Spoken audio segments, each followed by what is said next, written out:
Let's take a closer look at the latest Galaxy devices. Here's the all-new Galaxy S21 Ultra. Let's turn it on. The S21 Ultra is secured by Knox. Doesn't that sound satisfying? It's a large screen device, but it's easy to hold in one hand. This one is Phantom Black. It has this very unique haze glass finish. It's kind of hard to describe with a single word, but one thing's certain. It's really premium to the touch.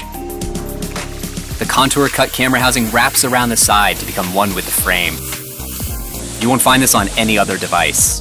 The S21 Ultra has an Infinity O display with super slim bezels. The screen-to-body ratio is really impressive. Wondering how big the Ultra is compared to other models? It's about a finger's height taller than the S21. The S21 Ultra has 4 cameras, including 2 tele-lenses with 3x and 10x optical zoom. The dynamic AMOLED 2X display at up to 1500 nits is super bright.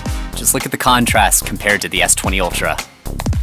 And with an adaptive refresh rate up to 120 Hz, you get smooth, lag-free scrolling. The S21 Ultra brings S Pen support to the S series for the very first time. There's the standard S Pen and the S Pen Pro, and a variety of other cool collaboration designs. If you're an S Pen fan, you're gonna love this. The S21 Ultra also comes in Phantom Silver.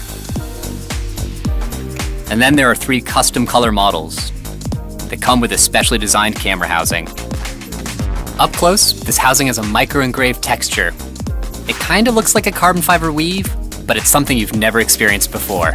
It's eye-catching.